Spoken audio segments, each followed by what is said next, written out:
Bien, vamos a continuar con las sesiones correspondientes a la tercera semana de clases.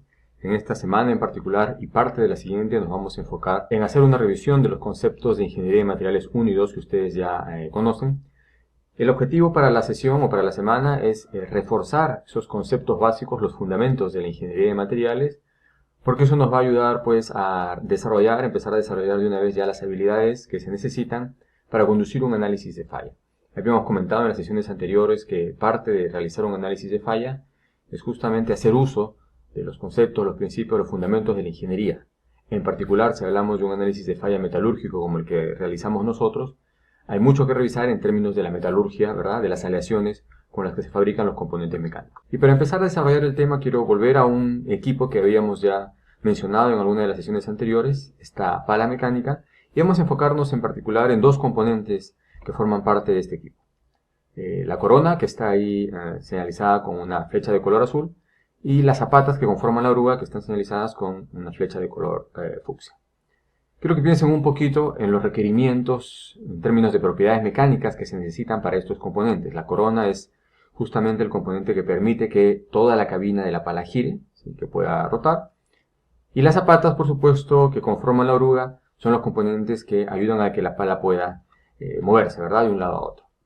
Bien, vamos a visualizar un poquito mejor estos componentes propiamente ya en el equipo. Allí pueden ver ustedes la corona, que está justamente en la parte superior, a punto de ser ensamblada con la parte de arriba de la pala. Y en el lado derecho pueden ver la oruga, y esa oruga está conformada justamente por un conjunto de zapatas, ¿no? Que están enlazadas unas con otras a través de unos pines.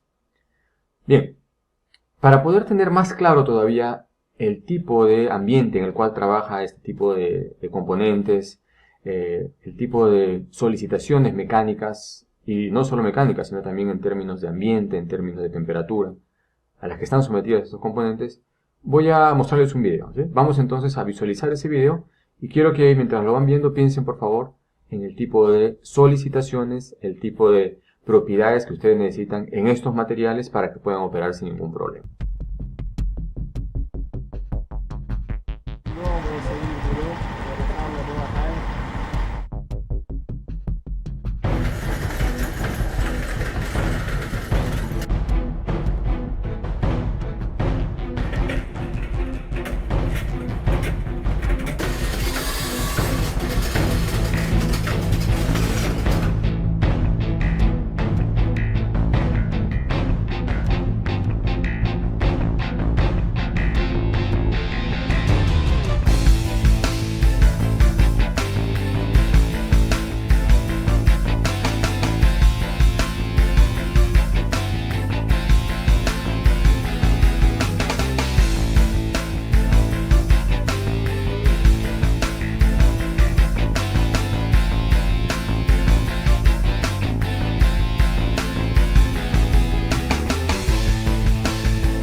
Bien, como se ha podido evidenciar en el video, cada uno de estos componentes requiere de ciertas propiedades, que no solo están relacionadas, por ejemplo, a la resistencia mecánica, resistencia a la corrosión, al desgaste, sino también, por ejemplo, a los temas de fabricación. ¿Qué es lo que se puede hacer o no con ese tipo de materiales? ¿Cuáles se pueden soldar?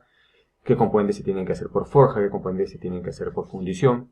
Hay varias propiedades y varios aspectos que se tienen que tomar en cuenta cuando se fabrican estos componentes y por ende también cuando fallan y se hace un análisis de falla de los mismos.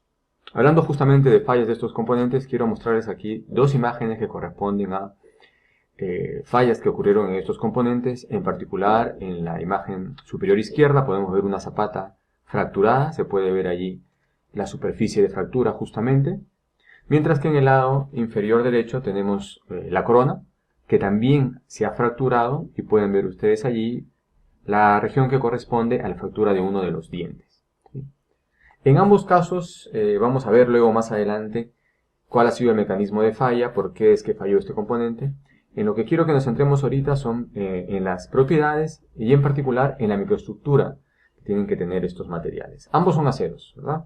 Uno se fabrica por fundición, el otro se fabrica por forjado, pero ambos tienen una microestructura final similar. No es la misma porque las propiedades son distintas, pero sí similar, que está constituida por martensita revenida. La imagen que ven ustedes ahí es una metalografía, justamente de un acero que ha sido templado y revenido. Hablemos un poquito ahora de la estructura de esta martensita, para después conversar acerca de sus propiedades.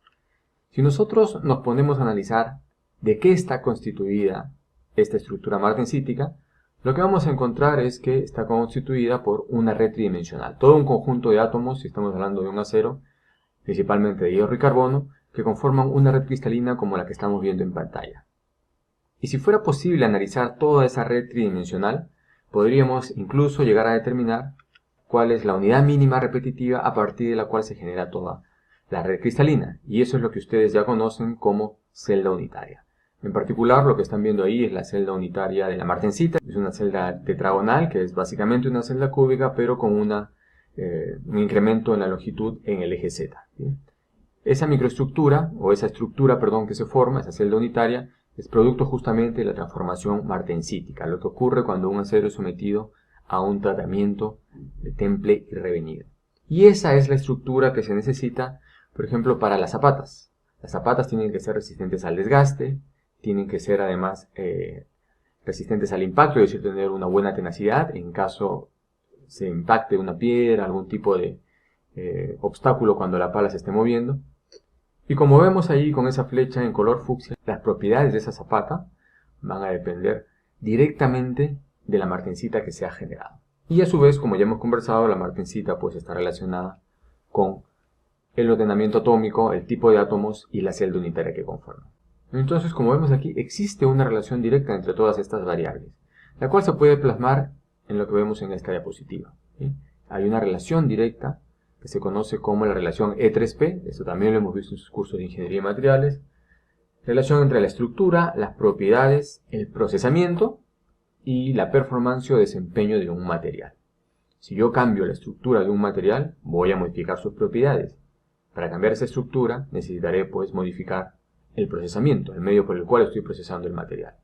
Por ende, esos factores, el procesamiento y la estructura, definen las propiedades y a su vez esto va a definir performance o el desempeño en servicio de mi componente.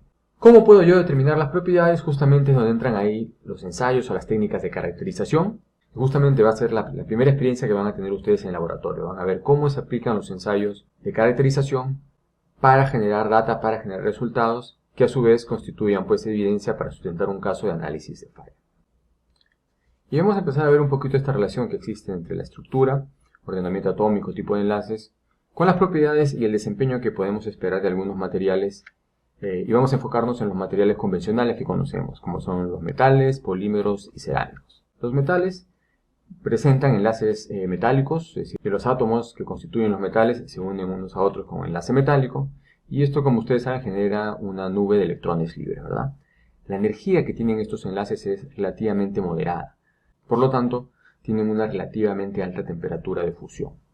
La estructura atómica que tienen todo el conjunto de átomos, la manera en la que se ordenan, les brindan buenas propiedades mecánicas, y la nube de electrones, por ejemplo, también contribuye mucho en que estos materiales presenten un comportamiento dúctil. A su vez, esta nube de electrones permite que los materiales metálicos presenten muy buena conductividad tanto térmica como eléctrica. ¿Qué pasa en el caso de los polímeros? Los polímeros presentan más bien enlaces covalentes. En este caso, los electrones que forman parte de los enlaces están siendo compartidos, por ende no se pueden mover. Estos enlaces covalentes son de energía baja, por ende no se requiere mucho calor para romper justamente el enlace, y eso se traduce en que los polímeros tienen una baja temperatura de fusión. Tienen bajas propiedades mecánicas también, y como no tienen una nube de electrones libres que se pueden mover, la conductividad térmica y eléctrica es baja. ¿Qué pasa con los cerámicos? Bueno, los cerámicos tienen tanto enlaces iónicos como covalentes. Sin embargo, tienen en mayor medida enlaces iónicos. Y como ustedes saben, los enlaces iónicos son los más fuertes que existen. Por ende, necesito yo meter bastante calor para romper esos enlaces. Eso genera justamente que los cerámicos tengan una alta temperatura de fusión. Y es por eso que se utilizan como ladrillos refractarios, como elementos aislantes del calor, porque ellos resisten muy bien al calor. Tienen alta resistencia mecánica, son bastante duros, sin embargo son también bastante frágiles. Y al igual que en el caso de los polímeros, al estar los electrones confinados, en este caso no se comparten, sino que se transfieren en un enlace iónico, no están libres y por ende se tiene una baja conductividad tanto eléctrica como térmica. En particular nosotros en lo que es análisis de falla trabajamos mucho con los materiales metálicos.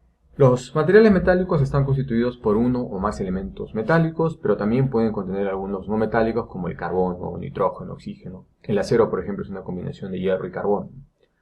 Tienen en general buenas propiedades mecánicas, buena conductividad tanto térmica como eléctrica, ya hemos visto por qué, y se clasifican en dos grandes grupos. Los de aleaciones ferrosas, es decir, los que tienen hierro, y los de aleaciones no ferrosas, que son básicamente las aleaciones de aluminio, cobre, magnesio, titanio y otras. Bien, independientemente de si es una aleación ferrosa o no ferrosa, los materiales metálicos tienen una estructura interna, es decir, una manera en la que los átomos se organizan al interior.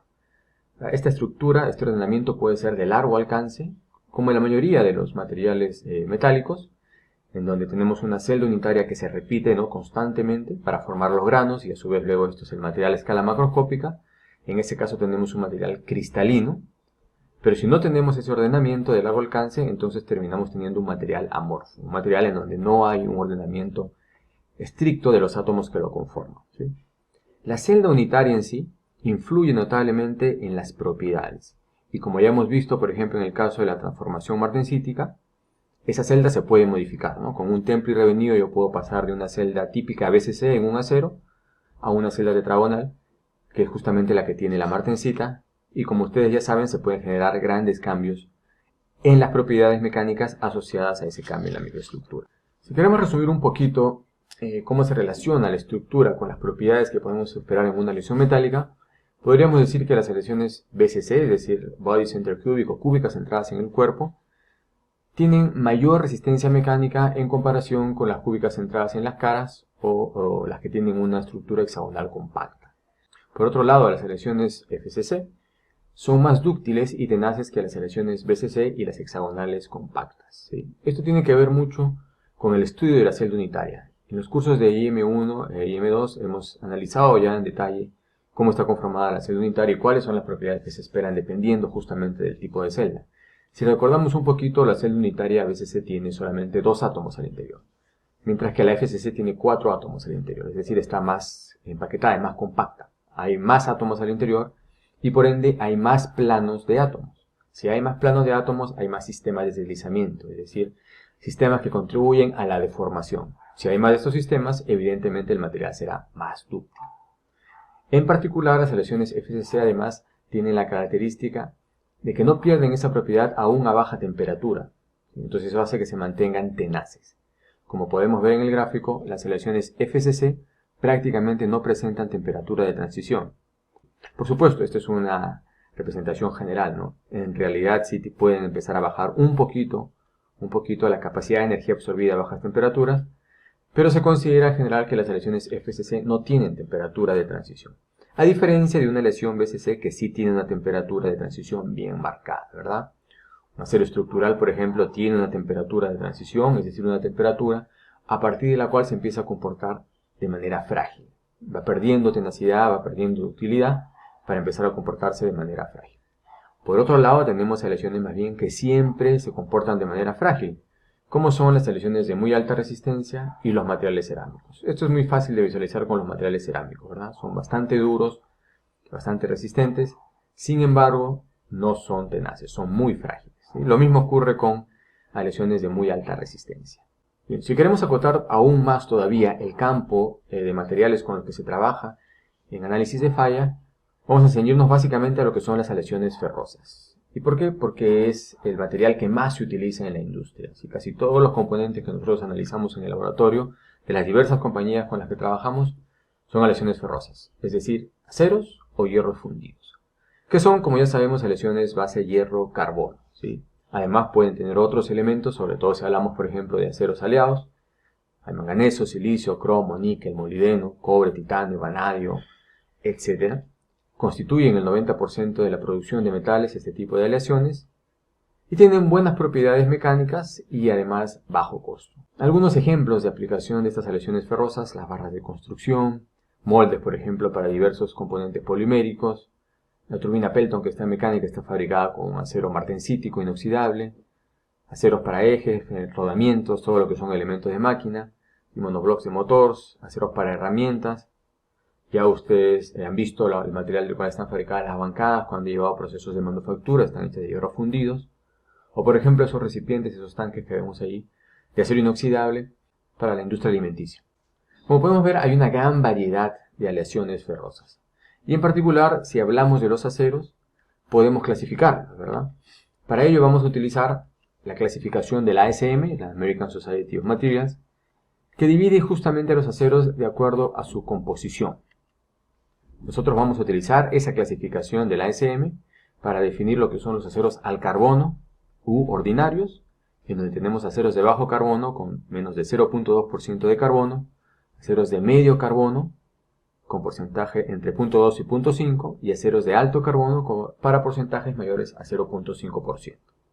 Además tenemos los aceros de baja y alta aleación, en donde los de baja aleación son aquellos que tienen un contenido de elementos aliantes o la suma de todos los elementos aliantes menor a 8%, y los aceros de alta aleación que tienen un contenido de elementos aliantes mayor a 8%.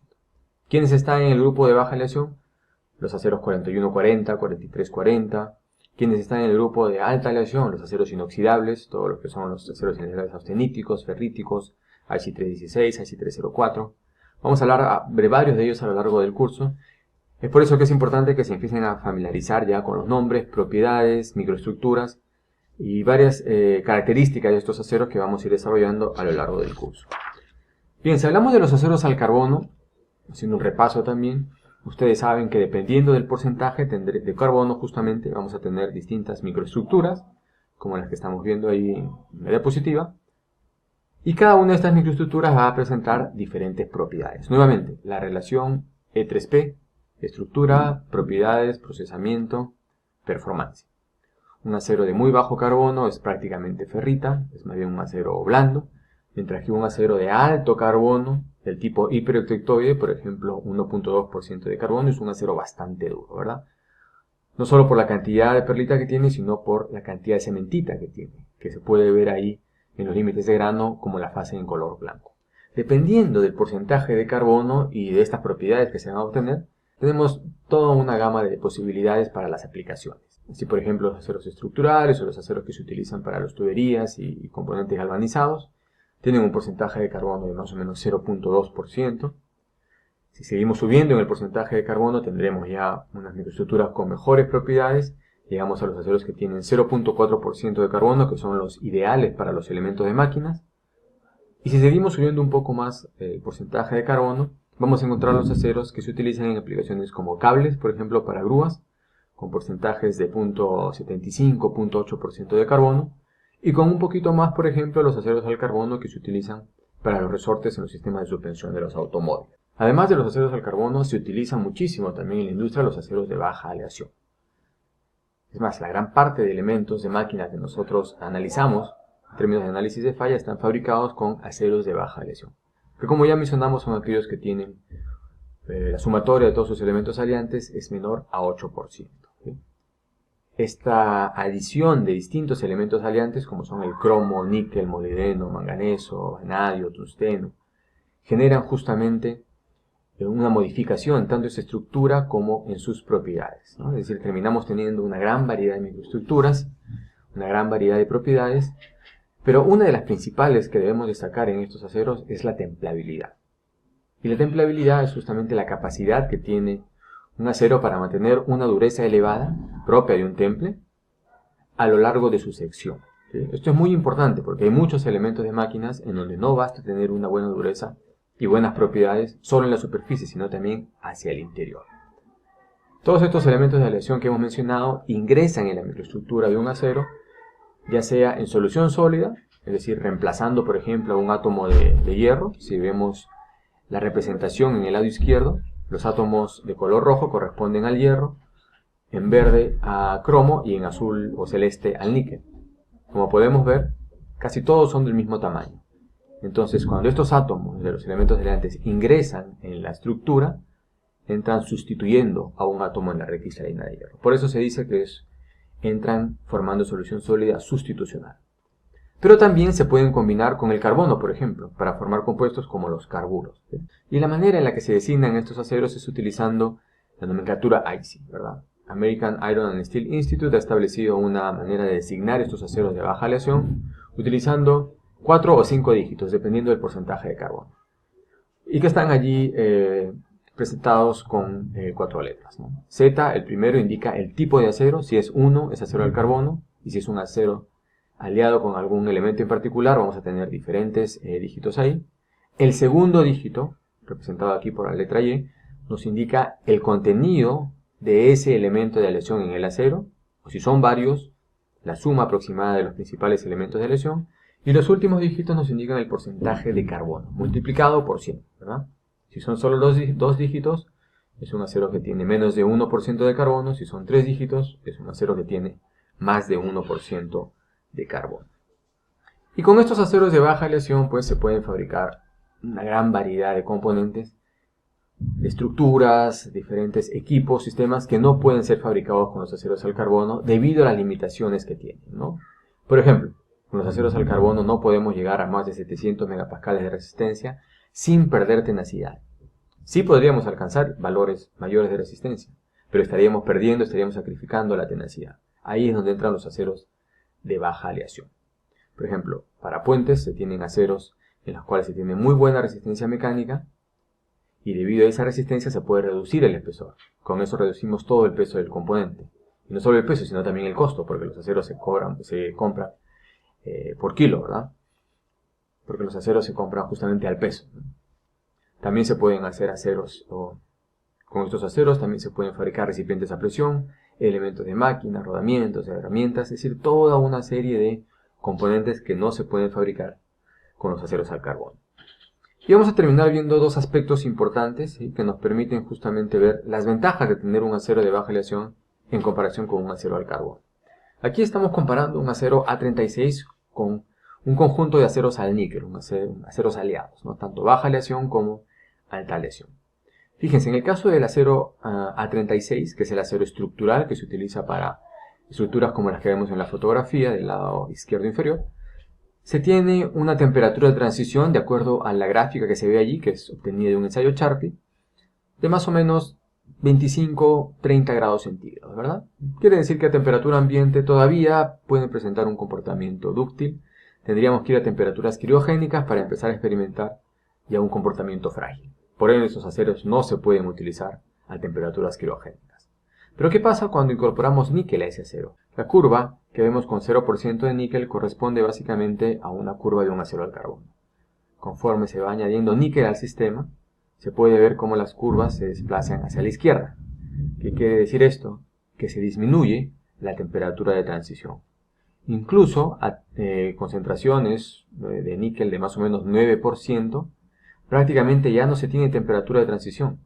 Se mantienen valores muy altos de energía absorbida frente a cargas de impacto, lo cual hace que estos aceros sean ideales, por ejemplo, en aplicaciones criogénicas, como las que habíamos mencionado en algún momento durante sus cursos de ingeniería de materiales. Los tanques que ven ustedes allí corresponden a la planta de licuefacción Melchorita, que tienen que almacenar justamente gas licuado, el cual está a una temperatura de menos 80, menos 100 grados centígrados. A esa temperatura, un acero al carbono, cuyo comportamiento está definido por esta curva de impacto Charpy, a menos 80 grados centígrados, como pueden ustedes ver, no sería capaz de absorber energía durante el impacto. Y por ende, la primera solicitación de este tipo se rompería de manera catastrófica, se rompería de manera muy frágil. Eso no ocurre con estos aceros. Entonces, aquí es donde pueden ustedes ver la ventaja de tener justamente los aceros de baja aleación. Otra ventaja la podemos ver en el aspecto que ya habíamos mencionado un poquito de templabilidad. Estas son curvas TTT que corresponden a un acero al carbono, ¿sí? Y si a ese acero al carbono le agregamos elementos de aleación, vamos a tener un acero de baja aleación cuyas curvas de enfriamiento continuo o curvas TTT se ven desplazadas hacia la derecha. Esto también lo hemos visto en los cursos de ingeniería de materiales. ¿Qué implica esto? Esto implica que, por ejemplo, cuando yo esté tratando térmicamente uno de estos componentes o lo esté templando, ¿sí? Dependiendo del tipo de acero, podré obtener diferentes microestructuras con diferentes velocidades de enfriamiento. Una velocidad de enfriamiento como la que corresponde a la línea en color azul va a cortar a las curvas de transformación de acero al carbono en el punto de inicio y finalización de la transformación martensítica. Es decir, vamos a tener 100% de martensita para el acero al carbono. Para el acero de baja aleación, con mayor razón, ¿verdad? Porque está bastante desplazado a la derecha, también vamos a formar 100% de martensita con una curva de enfriamiento de ese tipo. Pero ¿qué pasa si ahora utilizamos un enfriamiento más lento? Como el definido por la curva discontinua de color rojo. Como podemos ver aquí, en el caso de acero al carbono ya estamos cortando, ¿sí?, la curva de inicio y finalización de transformación a otro tipo de microconstituyentes que ya no son la martensita. Es decir, ya no podríamos templar ese acero con este enfriamiento. Sin embargo, para el acero de baja aleación estamos lejos todavía de cortar esas curvas de inicio y transformación a otros microconstituyentes tipo perlita, vainita, perrita. ¿Qué es lo que tenemos aquí? Seguimos cortando la curva de inicio y finalización a martensita. Por ende, nos aseguramos de tener un acero 100% martensita con esta curva de enfriamiento en comparación con un acero al carbono donde ya no tendríamos martensita. Esa es la ventaja justamente también de tener los elementos de aleación. Bien, hemos estado conversando entonces acerca de microestructuras, propiedades, efectos de los elementos de aleación, pero ¿cómo es que llegamos a determinar los valores que hemos ido presentando a lo largo de estas diapositivas? O las microestructuras, cómo se diferencian, cómo es que podemos analizar los materiales. Eso se consigue justamente con los ensayos de materiales. Todos esos ensayos que ustedes han realizado en sus laboratorios, ¿sí?, tanto de Ingeniería de Materiales 1 como de Ingeniería de Materiales 2, son justamente los que se realizan, además de otros por supuesto, cuando uno hace un análisis de falla, ¿verdad? Es ahí donde se hace un uso de todas estas instalaciones, equipos de microscopía, ensayos mecánicos de dureza, tracción, resistencia al desgaste, equipos para determinar la estructura de los materiales, equipos de difracción, equipos de espectroscopía, microscopía electrónica. Con todos los resultados que se obtienen a partir de estos ensayos, es que tranquilamente uno puede generar la evidencia para sustentar un caso, establecer el mecanismo y llegar a determinar tranquilamente las causas de falla de un componente. Esto es justamente lo que van a revisar en su primera sesión de laboratorio. Ojo, no se trata de hacer ensayos, ya eso lo han hecho en sus laboratorios en IM1 e IM2. Sino que lo que vamos a hacer es un poco empezar a revisar microestructuras, a entender valores de propiedades mecánicas. Todo eso lo vamos a ver con casos que hemos desarrollado en el laboratorio. Y es justamente lo que viene después de esta sesión. Yo le voy a presentar un conjunto de casos, ¿sí?, relacionados a análisis de microestructuras, aplicación de ensayos de materiales para análisis de falla, para ir un poco aplicando ya esos conceptos fundamentales que hemos adquirido en los cursos de Ingeniería de Materiales, pero propiamente ya para lo que es un análisis de falla.